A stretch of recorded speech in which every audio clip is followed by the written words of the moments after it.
Hey there, this is Christine Landl, and I am with my sister, my best friend, my business partner, Jennifer Ream, and we are so excited to be here on yet again another platform that we are creating and another chapter, another piece to our journey. The Well Podcast. This is Jennifer Ream.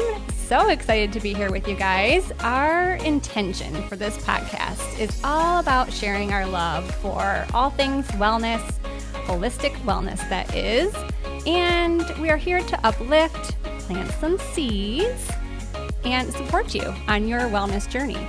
We've always loved being able to be out there with our community, sharing all the things that we learn. And as we grow and learn new things, we love to put them out there, and maybe they'll plant some seeds for you and help you along your journey. So here we are. Let's get started.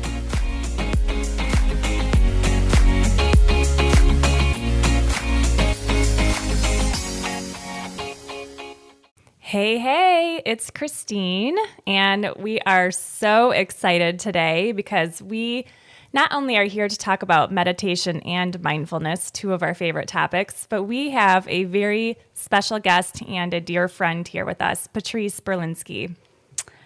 And this is Jennifer. Hey, everybody. I feel like it's been a little bit since we've been on the microphone. We kind of took a little summer couple weeks, and now we're getting back into it. But Patrice has been, before we get started, she's sitting here with us, but she has been a longtime friend. So I just want to start there and kind of introduce you in that way. Our paths have crossed in so many cool, organic ways for so long.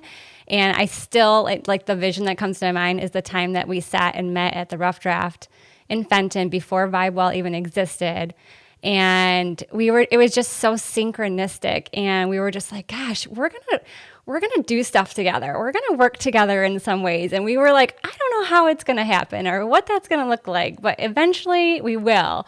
And now, like, looking back at how funny it's like the paths have been from you working and helping us getting VibeWell up and running, helping with the studio there, working with people and teaching classes at VibeWell, to now just being kind of our go-to person when we have somebody who comes to us that needs some mindfulness and meditation training and how to get started. Like, you are our go-to, for that. And now your daughter works for VibeWell, which it's so funny to see that come full circle. And so Patrice is a dear friend, and we go way back. I'm going to read a little bit about your official bio so people know what your training and all that is, because it's very significant and I think really important. And then we'll get started with just kind of hearing from you. So Patrice is a certified meditation instructor and a Neurochange Solutions Consultant.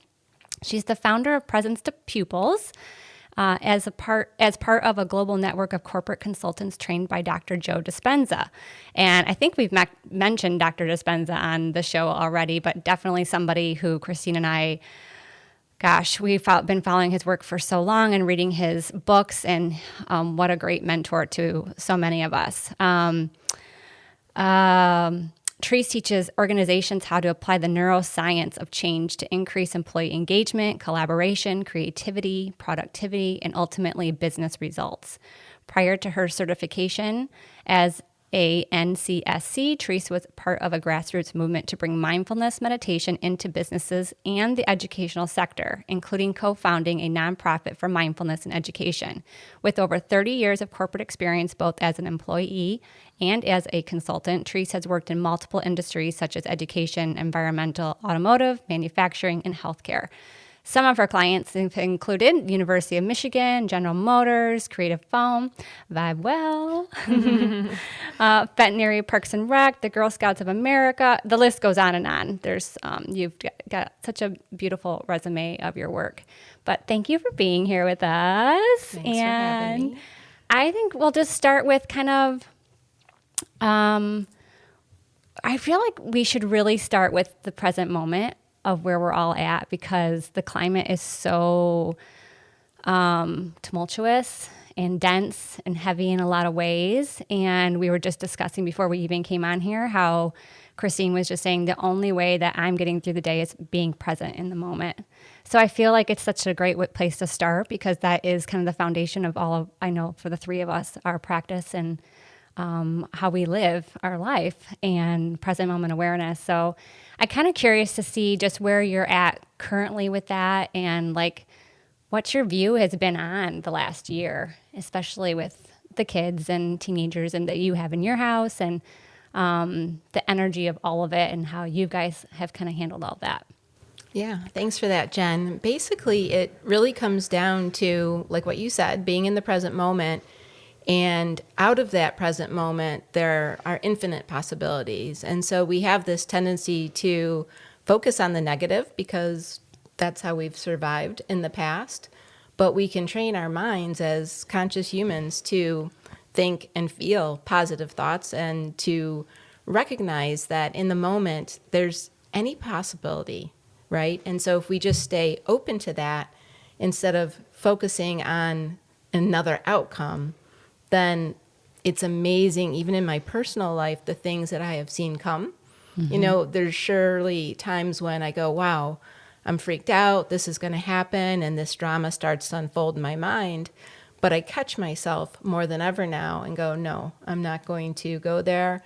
I'm going to say a prayer, and I'm going to just stay open into the moment and allow for different possibility. And twice in my life, things happened in a way that were unpredictable and amazing, you know. And miraculous. Yes, I'm just going to say that. Mm-hmm. I was reading your mind there. So I feel like often being positive becomes a cliche right now. So how do we get out of that narrative of, oh, just be positive or think positive thoughts, versus doing the work in the moment and becoming aware and switching that that brainwave or making that connection? How do we get out of that sort of mindset of things? That it's a cliche, right? Mm-hmm, yeah. I would say the most important thing is to realize the science underlying being positive. And one of the things that was life-changing for me was the moment I realized it's not just about positive thinking, which my brother taught me that when I was 12. So I'm really fortunate that I had that experience. But it wasn't ever putting me over the edge in terms of transformation in my life until I realized that we also have to feel a certain way. Mm-hmm. Mm-hmm. And not only that, but allow that feeling to come into our body, so that, for example, if you start planning a vacation, at first it's a thought, and then it becomes an emotion, but it's not until that emotion hits your body that things start to actually get on a roll, if you will. Mm-hmm. Right? Momentum. So it's like connecting to that excitement that you feel because that vacation is happening. Like you can feel that vacation happening. You can picture yourself there. You can see your feet in the sand. So you're saying that whole embodiment. Exactly. And I think that helps people. And of course, they need to have that willingness to want to do that, you know, so we can all change our lives. And the best thing we can do is to be examples for other people. And sometimes people will look at us and say, you know, almost get nauseous about how positive we are, for example, right? Yes, I've literally had people like say that to me almost like it's a default, like it's like a bad thing. I'm like, wait, I don't get that. Like, and my brain has always worked like that. It's been, that to me has been a gift where I can switch to the positive pretty quickly. And almost always go to a sense of compassion for the other person or for myself. It's just what I have noticed and witnessed is that works, and it just does. But it isn't easy like that for everybody. So there does have to be really, really a sense of present moment awareness. And I think I can attest to that, because I don't feel like that came natural to me as a young person. I don't think it maybe because of I kind of equate it to just like environmental scenarios and people that I was around. Mm-hmm. Like it didn't, like I picked up on that energy, which was always like the first always was kind of like half empty, glass half empty, more grouchy, more like that kind of a feeling. So I remember as a young adult thinking to myself, I don't want to be this way. Like, I don't want to be like that. This is something I really want to change and work on.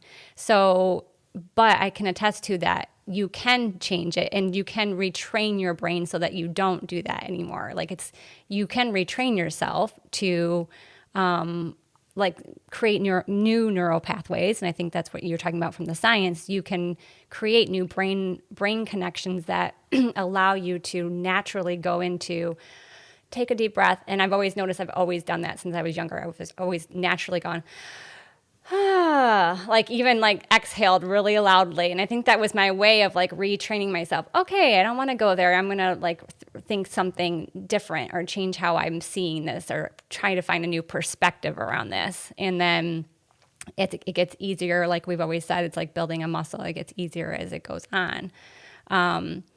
So what are your thoughts on just the current energy and what you've seen with the kids and how mindfulness is just can be so beneficial in the times that we're in right now, and why it's so important for us to teach these tools? Yeah, the kids are really starving for it. There have been so many times, even in Vibe Well, when young adults, basically like middle school girls would come in for a session, and the one thing that they wanted the most was a release from the drama. Mm-hmm. And so in the times that we have right now, the drama is very, very high, and it's so beneficial. It's really amazing to just see the young adults and the children be able to tap into a way out. It's Michael Singer has a book called Untethered Soul. Oh, my favorite. I know. So it's such a good book. I know. I used to walk around with a car full and give Yes, it out you to did. people. And I actually just found out that someone I gave that book to, it was really helpful to them, and they now walk around and give that book to people. That's cool. Yes. And so it's a unique opportunity right now, to teach kids that, and this sounds so cliche, but it's about choosing love over fear. Mm-hmm. And again, understanding the science behind that if you think that your thoughts have anything to do with your destiny, and most people will agree that they do, well, that you can choose your thoughts, and that's your biology, right? And so your biology affects, underlying that is your neurocircuitry, like you said, Jen, fire and wire. So whatever you think about on a regular basis, you're firing and wiring that over and over again, just like when you learn to drive a car. It takes that kind of practice and you keep doing it. Well, then that affects your neurochemistry. So now your emotions, right? And then the hormones that come from those emotions, you're literally learning how to evolve your inner environment in a way, your inner chemistry, that inside environment in the way that you want it to be. And so now from the hormones, your genetic expression is affected, right? And so just think about disease overall. I know that the focus is often on COVID, but our health and well-being overall, even the potential for injuries, all of that can be predicted to some extent. We have some control because we're controlling our inner environment. Yeah. Right? And so then the expression of the outer environment changes. Yeah, and I think when you say that, it's reminding me of Bruce Lipton's work, which I think if people are interested in that topic, Bruce Lipton has so much data and science on inner terrain theory and how our DNA and our genetic makeup can be modified, and we can change that through lots of different things. But that's a great point that you bring up. And I think there's so much science to lead us in that direction and give us a lot of hope for where we're going, to back up this work that we've been doing for so long. Yeah. Yeah, and the energy around fear is and can become more anger-based, obviously attract more dis-ease in your body, versus love and compassion, and what that does for your vibration and your overall, like you said, your entire body and your health. So if you are so concerned about that, it does take all of this inner work to be a healthy, well-balanced person, I should say. Right. And it's empowering. And that's where I like to connect with the kids is I use life as a metaphor for being a bully, right? And so if you're always being pushed, and you don't want to do that anymore, you don't want to be that victim, you can change it. And all it takes is just a little bit of that interest to get kids, or, just finding what interests them. But usually that is one of the things. And then they buy in, because this is work. This is like going to a gym. You have to do it on a regular basis. But the neat thing is that once people start to meditate every day, as you guys know, it becomes a mindfulness practice. You're more able to stay awake when you're outside of your meditation. You're able to catch your thoughts. And if you can catch them, then you can start to choose different ones. And so much of that is subconscious. Yes. So you're not even aware. That's so true. I can't remember, how many thoughts a day that we have? 60 to 70,000. 60 to 70,000. And I bet you, I can't even imagine what the percentages that are unconscious, that just are happening and we're not even present to notice that we're triggering an emotional reaction in our body. And so I think just for our listeners who may be new to mindfulness and meditation, can you differentiate mindfulness and meditation? And I just gave you that question. you did. I know. I felt it. For those who are new to us, we are telepathic. It happens all the time. I was like, come on, segue, you got this.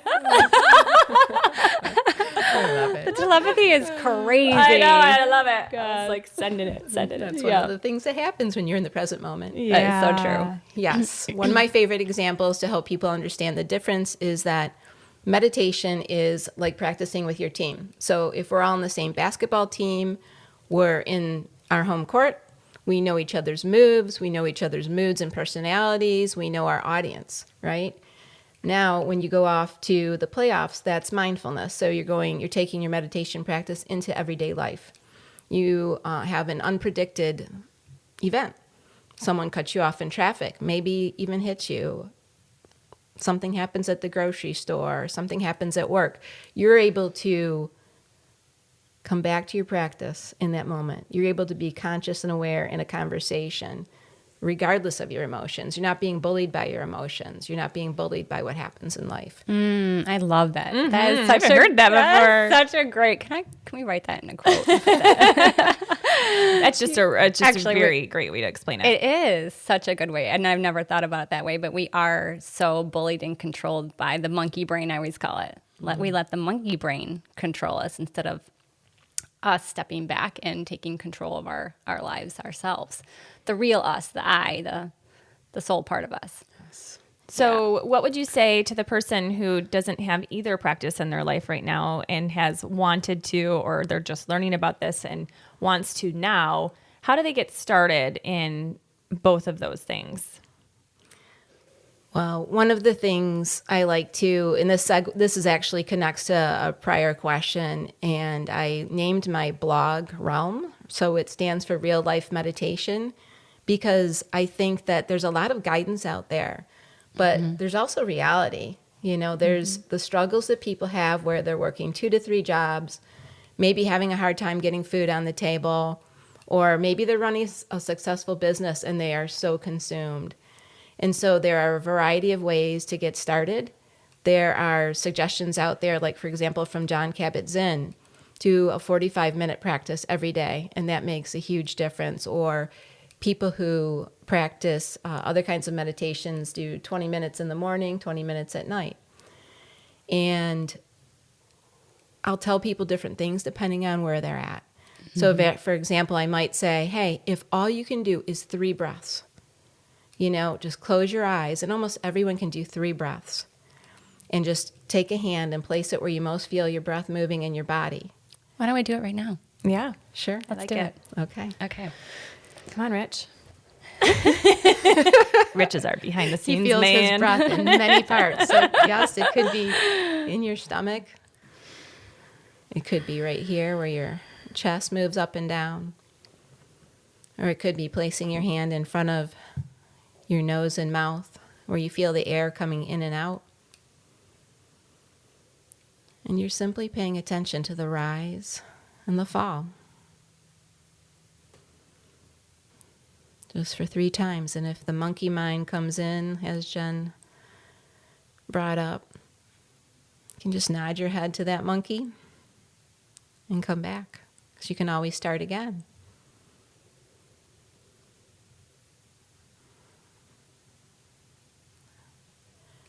And so one of the most important things that I like to share about meditation and mindfulness with people is that judgment will arise.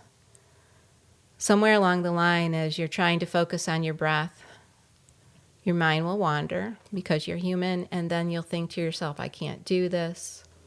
Or people like to often say, I'm ADD or ADHD, and perhaps they are.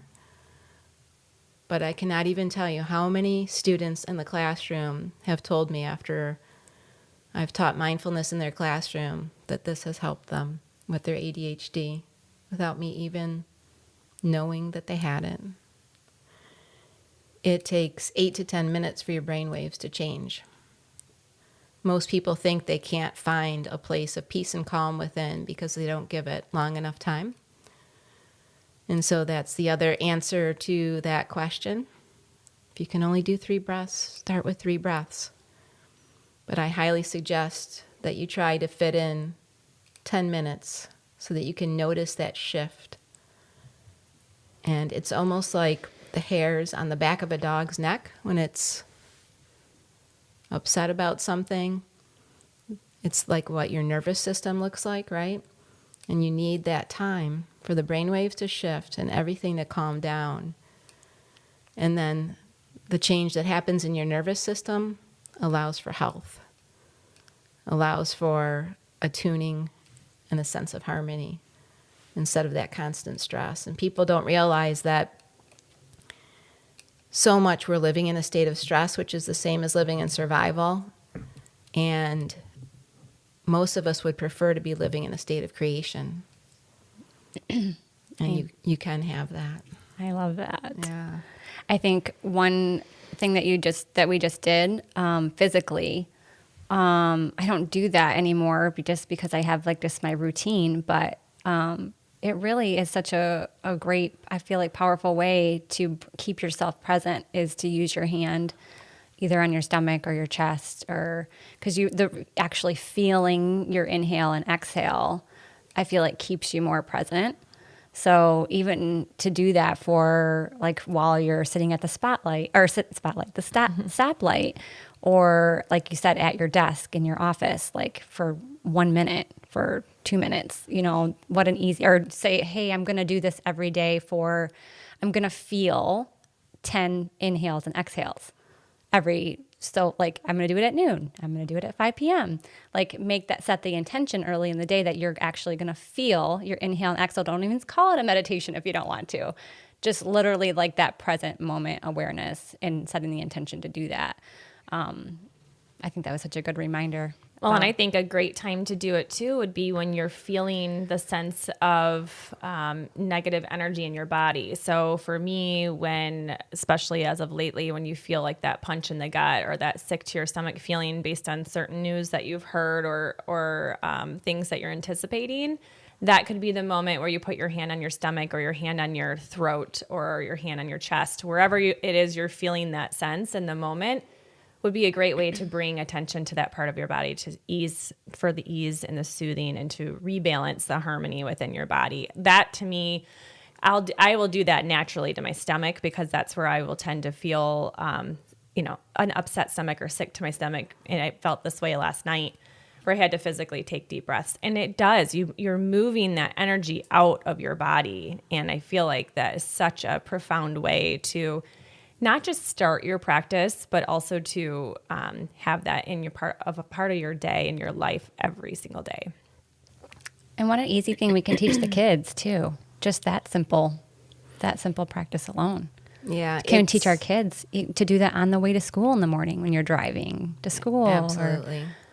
Yeah. Absolutely. And modeling it, I mean, my relationship with my kids changed profoundly as a result of these practices. And it was really nice because I went from hating myself as a mom when I would have an outburst to becoming a new person, in their lives. And as a result, we have a different relationship than we would have otherwise had. But my kids are now almost 18 and almost 15. And to see how it's transformed their lives and how especially my older daughter has used it to overcome the symptoms that she was suffering from with Lyme's disease, for example, has been really profound. And my younger daughter doesn't visually embrace it, but I can see it when I notice other things going on and she doesn't think I'm really watching. You know what I mean? Yeah. So, well, I can attest to your 18-year-old working behind the bar the other day, and I was in the other room and I could hear her talking to another employee, and she sounded just like you. The words coming out of her mouth, just talking about meditation and manifestation. And I was like, oh, listen to her out there. She was like, she's really embodied it. And you can just see it in her vibration and her energy and what she brings to the room. You know, she's very full of light, and you can see that. But it wasn't always like that. Right. I remember. To know that, there was pushback and I think we wanted to maybe have a conversation with you and her at some point and talk about your story, because I feel like that's a whole episode too about, and I know we've talked about this, bringing her in and her perspective as a teenager and how she's, the pushback that she gave you at one point and how she evolved from that. Yeah. So I think that's an important conversation. Well, I also think that's a really, really good point, because I have had this experience a lot lately, and I'm with my parenting very much let my children lead.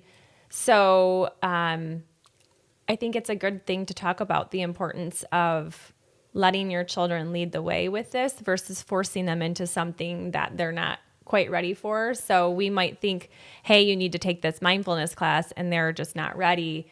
But what we're doing, like you said, is leading by example and planting the seeds. And I feel like that is such an important point to talk about. And I feel like you embody that always, especially when we just had our conversation the other day about Samantha. So can you talk a little bit about that, the importance of that, and letting the child, the teen, the kid, whatever, whomever they are, because we have a lot of moms who listen to our podcast, and I think that piece is really important. Yeah, well, you read my mind that time. I was absolutely thinking, don't force it, and that's what you were talking about, you know. Mm-hmm. So, yeah, it's what I always say, what we resist persists. I probably got that from John Kabat-Zinn. Mm-hmm. A lot of the things, you know, I've had a lot of great teachers in my life. So it's just really important to find maybe different ways. And I'll give you an example. So I'm a little bit worried Sophie's going to listen to this, but Sophie, don't listen. Like yours. You're right. So, you know, she puts off this resistance, and I'm always looking for different ways to talk about this with her without it sounding like it's mindfulness. And so I was helping her with her paper at school the other day for her gym class. And they were talking about health, and recognition is the most important thing, and awareness, and what is the best way to improve our awareness other than, you know, meditation or mindfulness. I mean, people have other avenues, and I respect those, and those are helpful as well, like going for a run or maybe gardening. Those are great ways to stay in the moment. And so we just started talking about that, and I started explaining what happens in the brain with respect to the neuroscience. Like I already mentioned to you guys, with the neurocircuitry is really thoughts, and neurochemistry is emotions, and then we got to the hormones and genetic expression, right? So, and I wish that the schools would integrate that more, and some schools are, but if it's not coming from mom, right, is probably a really important thing. There is a higher respect oftentimes, especially if kids are in middle school or teenage years, if someone else is giving that example. And maybe it's not through words, but when something upsetting happens, get a flat tire on the side of the freeway, right? And you're able to control your emotional reaction. That's teaching way more. Or letting them see you meditate. Mm-hmm. You know, I have a lot of parents who want me to help them fix their kids. Start meditate when you're pregnant, right? You are literally creating that environment we talked about. So there's all of those ideas. Mm-hmm. Yeah, and I think that you hit the nail on the head there. Like, we're always trying to fix our kids, but if we fix ourselves first and work on ourselves first, that is more of an impact than trying to fix our kids. And letting them see you on your journey of learning this. And I feel like that when I think about my journey with my kids around it, I had one that never really cared or paid attention. And then the other one would join me. So it's so different with each one.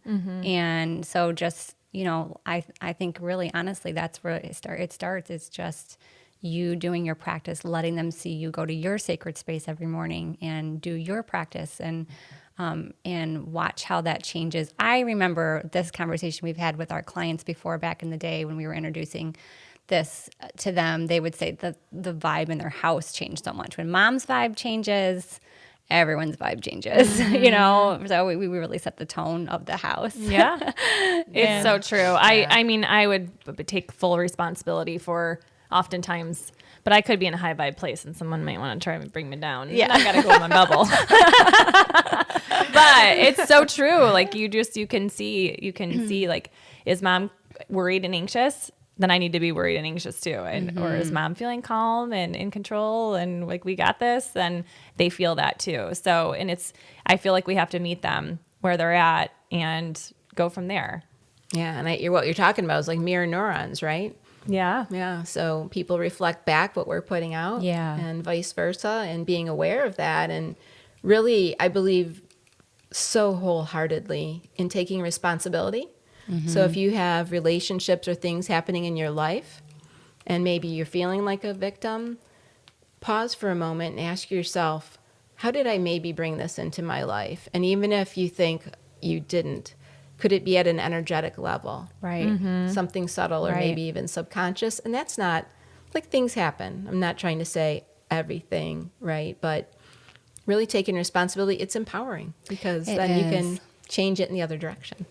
Yeah, and that awareness too. That's probably one of my favorite things when I look back on my life. It's very like, we have our ups and peaks and valleys, and we have our bigger lessons and our littler lessons. But when you can take time to reflect, or I like to journal, and I have journaling as one of my mindfulness meditation practices. But it gives me clarity on those things that I'm like, that happened, that I'm like, well, what was my role in that? Like, what was my responsibility in that? And how did I bring that in?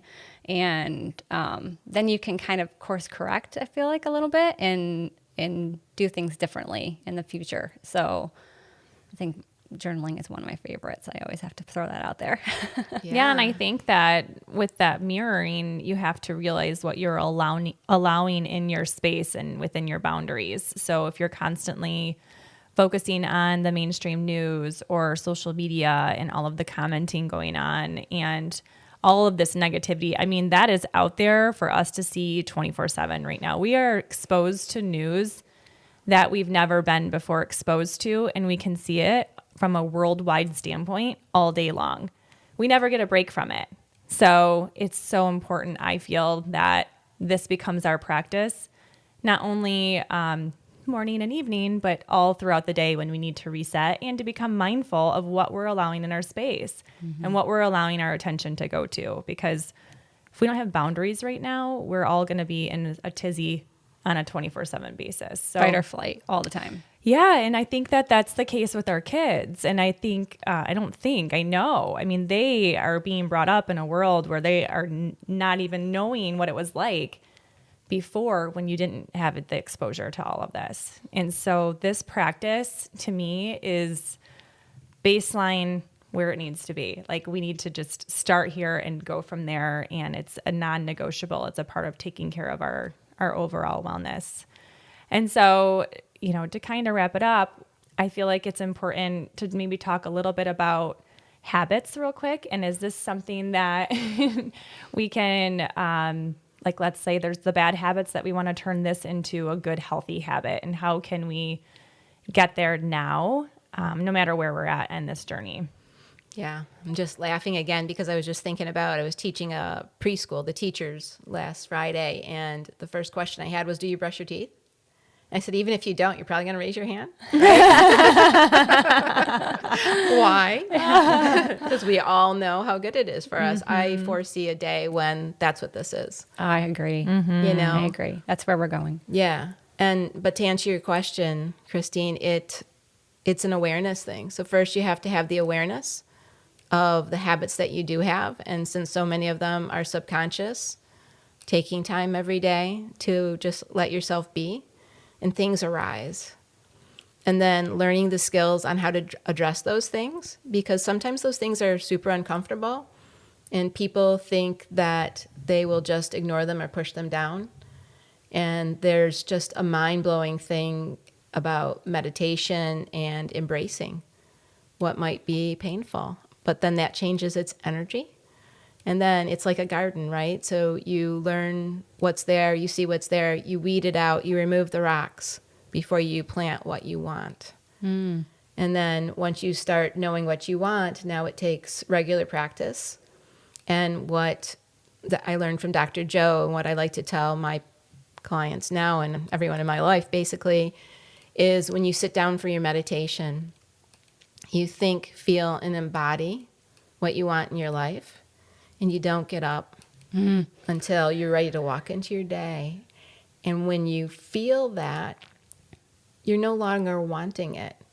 So whatever it is you're trying to manifest, whatever you think you want in your life, if you already feel as if it's true and you give gratitude, which is a huge, huge, huge thing, you know, as if it is true, then your life starts to change. I love that you said that, because it's by far the biggest takeaway I've ever had from Dr. Joe Dispenza. Don't get up until you feel differently than you did when you sat down. So I love that. Gives me chills, actually. Yeah. I mean, I couldn't feel like this work is more perfect for you to be out there shining your light and sharing this. Not only what you were doing prior to, but what you're now have expanded upon with Dr. Joe's work and all that you're doing. I mean, you have, you're my go-to in this arena to learn from, but I also feel like just to be inspired from too, because you embody everything that you say. You are a complete embodiment of love and light, and you walk the talk, and you share that with everyone. And you're just, I am honored and just so grateful to be in your life and to be a friend of yours, because you're doing amazing things. And that's why we're sharing you all the time. I mean, if anyone asks me, I'm like, let me get you in touch with Trice. She's an amazing teacher and person to be around. So we're so thankful that you were on today.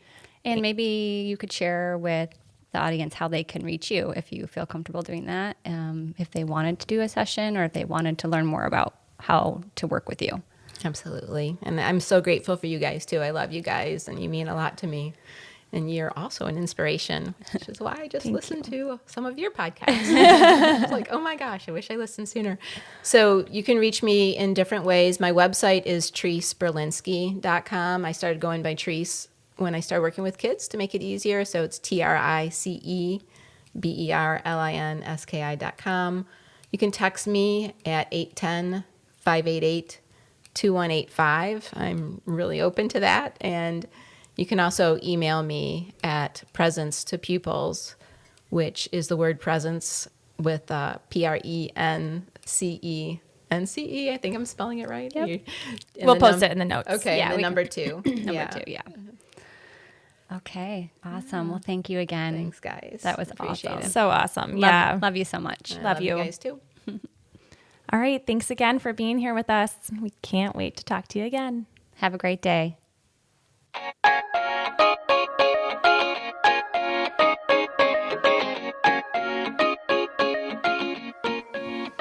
Thanks again, friends, for joining us today on our latest podcast episode. We love sharing this with you, so please share the love if you feel called to all your friends and family. And don't forget to hit the subscribe button. You don't want to miss out on what we're going to talk about next. It's always so juicy. And of course, you can find us on social, Instagram, Vibe Well Lifestyle, and Vibe Well on Facebook. Love y'all. And if you're in town, make sure you stop by and see us at Vibe Well too. Yeah, we would love to see your cute face. See you soon. Bye.